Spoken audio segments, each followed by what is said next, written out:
Sekarang giliran yang kelompok kiri kita coba tes Bapak Ibu yang menilai kelompok kanan. Apa kabar Bapak Ibu?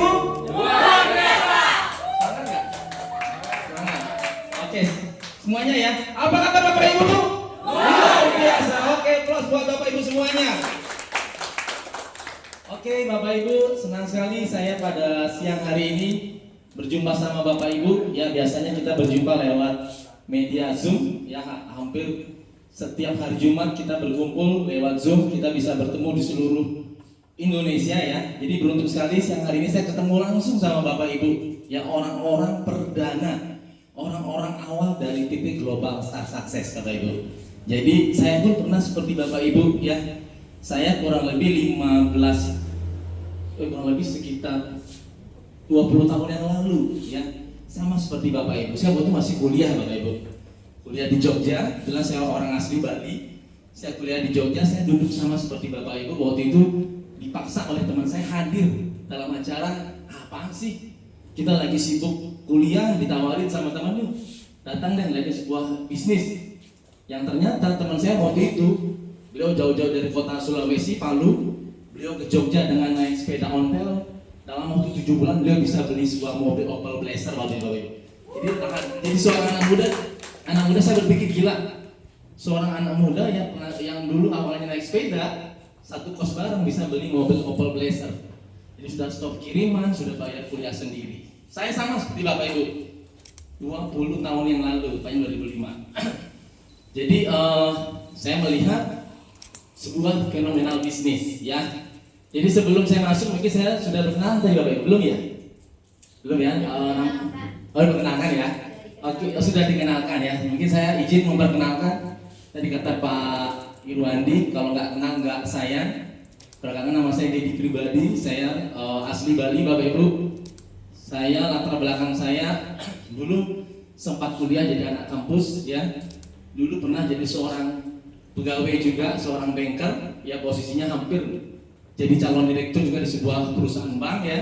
Terus saya juga saat ini sudah membangun, sebelum PTGS saya membangun sebuah usaha Bapak Ibu ya, ekspor dan impor.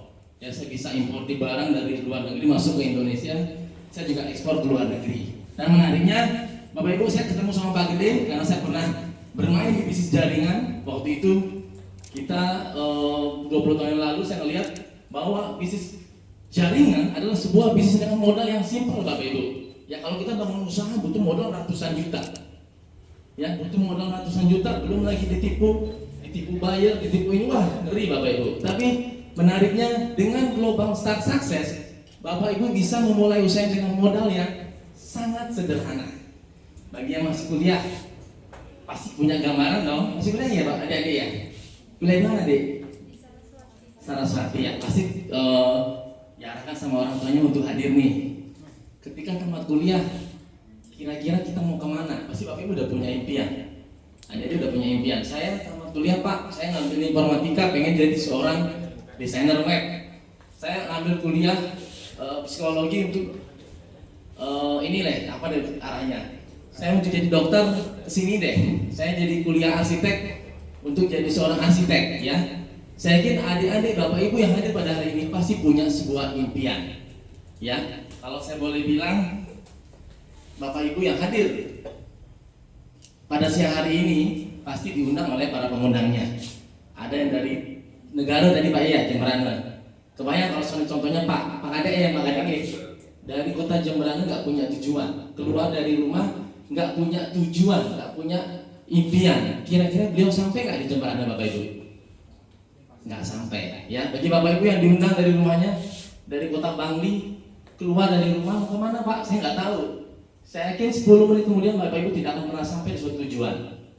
Artinya kita butuh namanya sebuah impian atau tujuan. Silakan Bu.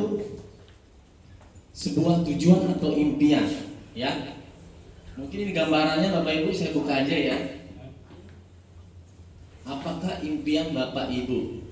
Pak, kok bicara impian? Katanya peluang bisnis. Kembali lagi, ini adalah sebuah tujuan. Bagi adik-adik yang masih baru, pengen nggak usaha sendiri besok? Kebetulan saya pernah bekerja capek, diperintah sama atasan menjadi orang nomor 2 di sebuah perusahaan juga capek diatur oleh pemegang saham, ya, memiliki usaha sendiri, pengen rumah sendiri.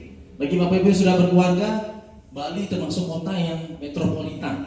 Kalau boleh dibilang Bali itu termasuk kota nomor 2 termahal propertinya. Kebayang Bapak Ibu, kita mau beli sebuah rumah, ya, yang cuma ukuran 10x10 itu udah mahalnya minta ampun. Dan pasar kurang lebih kayak di Nangka ini kurang lebih sampai 1 miliar. Kebayang ya, pengen rumah sendiri Pak, capek di PMI, Pondok Mertua Indah. Mungkin itu gambaran Bapak Ibu. Pengen memiliki mobil sendiri Pak, biasanya saya diberikan mobil oleh bos, tapi saya pengen punya mobil sendiri. Ya, ini mungkin impian Bapak Ibu, impian adik-adik ke depannya. Pengen bagian keluarga, pengen punya waktu berkualitas. Menarik sekali Bapak Ibu waktu berkualitas ini. Biasanya kalau saya lihat, mohon maaf Bapak Ibu ya, di luar sana, bagi kita yang punya anak-anak masih balita, kebanyakan yang ngantar ibu-ibunya. Setuju nggak Bapak Ibu? Para ayahnya lagi sibuk bekerja. Tapi menariknya kalau kita memiliki waktu yang berkualitas, kita bisa mengantar anak-anak kita sendiri yang paling ganteng Bapak Ibu. Kayaknya lainnya ibu-ibu. Ya, itu menariknya. Kita memiliki waktu yang berkualitas.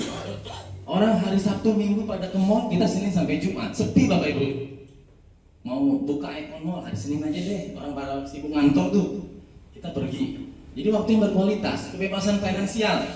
Jalan-jalan ke mall, ngeliatin mobil baru, kayaknya tertarik deh. Ngomong sama sales, oke nih transaksi ya. Luar biasa Pak Ibu, kebebasan finansial. Uang nggak menjadi masalah. Saya yakin itu adalah impian Bapak Ibu suatu saat nanti.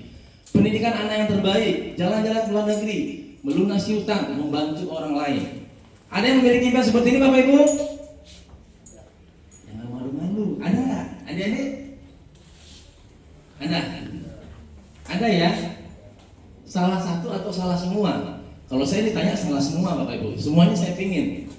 Ya. Nah, pertanyaannya Bapak Ibu, kalau Bapak Ibu, adik-adik punya gambaran tadi, nah, cara mencari penghasilannya gimana Pak? Terutama yang masih kuliah nih, caranya gimana?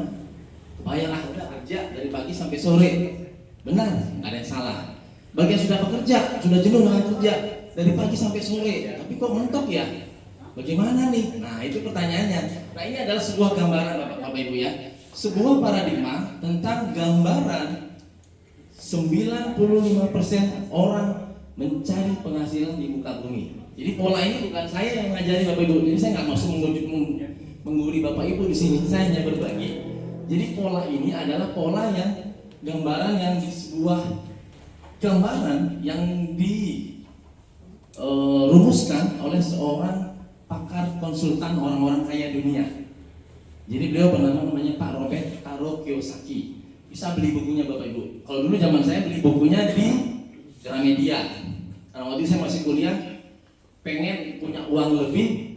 Jadi teman saya bilang, nih, lu baca buku ini. Buku apa nih bro? Ini kitab sucinya orang kaya. Bicara kitab suci itu langsung, masa sih buku ini? Kenapa orang kaya semakin kaya? Kenapa orang yang biasa-biasa kerja montang-manting segitu-segitu aja? Penasaran saya Bapak Ibu. Akhirnya saya beli. Kalau sekarang kemarin Pak Budi sempat nanya ya, nyarinya di mana? Cari di online banyak Pak. Yang namanya bukunya The Cash Flow Quadrant. Itu gambaran kitab sucinya ya. Jadi kalau dibilang ternyata 95% Bapak Ibu orang di dunia ini mencari penghasilan dengan cara bekerja. Setuju nggak Bapak Ibu? Kita kerja dari pagi sampai sore. Saya seorang karyawan dulu. Pagi sampai sore, awal bulan terima gaji. Bekerja dari pagi sampai sore, bangun usaha, dapat bayar, terima komisi. Ya, kita bekerja dari pagi sampai sore. Ya, tepatkan waktu kita dapat penghasilan. Bagi adik-adik yang bekerja di sebuah instansi, kerja dari pagi, dapat penghasilan, tanggal 25, tanggal 1, tanggal 5 dapat duit, kita gunakan untuk rencana masa depan. Contohnya mungkin cicil iPhone. Pak, saya mau cicil iPhone sendiri. Itu kebanggaan anak-anak muda, benar ya? Cicil motor sendiri. Ini gambarannya. Pola ini nggak salah Bapak Ibu. Masalahnya ketika Anda tidak bisa bekerja lagi, alasan usia. Ya, alasan usia. Jadi kemarin saya baca Celine Dion, seorang diva termahal. Sekarang posisi beliau penyanyi termahal itu posisinya lagi sakit parah Bapak Ibu. Bahkan jalan pun tak bisa. Ketika dahulu beliau seorang diva dunia, uang itu bertaburan. Turah-turah lah orang Bali bilang. Saat ini beliau tidak bisa bekerja, Bapak Ibu, tidak bisa menyanyi. Kebayang, mereka tidak bisa bekerja. Bagaimana dengan penghasilan? Tidak ada pernah terima jadwal manggung. Tukul Arwana, mohon maaf, beliau sangat sukses sekali. Ketika beliau sakit, Anda bisa lihat, beliau banyak didatangi teman-teman artis. Ketika kita nggak bisa bekerja lagi, alasan usia, waktu, dan kesehatan suatu saat nanti, penghasilan kita bagaimana, Bapak Ibu? Nah, ini yang menjadi masalah. Ketika kita nggak bisa bekerja, alasan usia, waktu, kesehatan yang nggak bisa kita pungkiri, penghasilan nggak ada, rencana masa depan menjadi sebuah tanda tanya, madesu kalau dibilang. Makanya dibilang di buku tadi, ini adalah gambaran 95% orang di dunia menggunakan pola ini untuk mencari uang. Ini tidak salah, cuma ada resikonya. Nah, terus yang menarik yang mana, Pak? Nah, ini yang dipakai oleh 5%. Orang-orang kaya, orang minoritas, Bapak Ibu. Hanya 5% yang menggunakan pola ini, tapi dia menguasai 95% perekonomian dunia. 9 naga. Ya, itu bisnisnya menggurita, Bapak Ibu. Mau gimana, mau jungkir balik, 7 turunan tetap dapat duit. Nah, polanya dia, ya ini. Dia kerja bangun aset untuk sebuah penghasilan, untuk rencana masa depan. Bedanya di mana, Bapak Ibu? Hanya di aset. Nah, ketika terjadi resiko, dia nggak bisa bekerja lagi. Alasan usia, waktu, kesehatan, dia tidak bisa bekerja lagi. Ada aset ini yang menggantikan kinerja dia, yang akan terus memberikan penghasilan dan rencana masa depan Bapak Ibu tetap dapat terwujud. Kalau disuruh milih yang mana, Bapak Ibu? Paradigma umum berapa sukses? Sukses ya. Contohnya mungkin pemilik BCA atau pemilik rokok Jarum, ya. Beliau pemilik apa kemarin rokok Sampurna. Jelas saya sudah nggak ngerokok ya. Rokok Sampurna waktu itu sempat terdengar kabar pemiliknya itu ke Bali pakai jet pribadi. Kalau seandainya pemiliknya sakit, anaknya bisa nerusin nggak? Nerusin. Ketika pemiliknya sakit, dapat duit nggak? Tetap jalan, Bapak Ibu. Ini menariknya, karena aset sudah jadi, ya. Oke. Nah, hari ini kita akan membahas tentang bagaimana cara membangun aset. Saya langsung singkat aja. Yang pertama, perusahaan konvensional. Ini perusahaan perintis. Kalau saya disuruh milih, saya lebih bagus jadi pewaris, penerima waris. Tapi sayangnya, saya nggak termasuk kategori ini. Ya, jadi ini perusahaan kita bangun dengan modal yang besar, keahlian yang khusus, ya.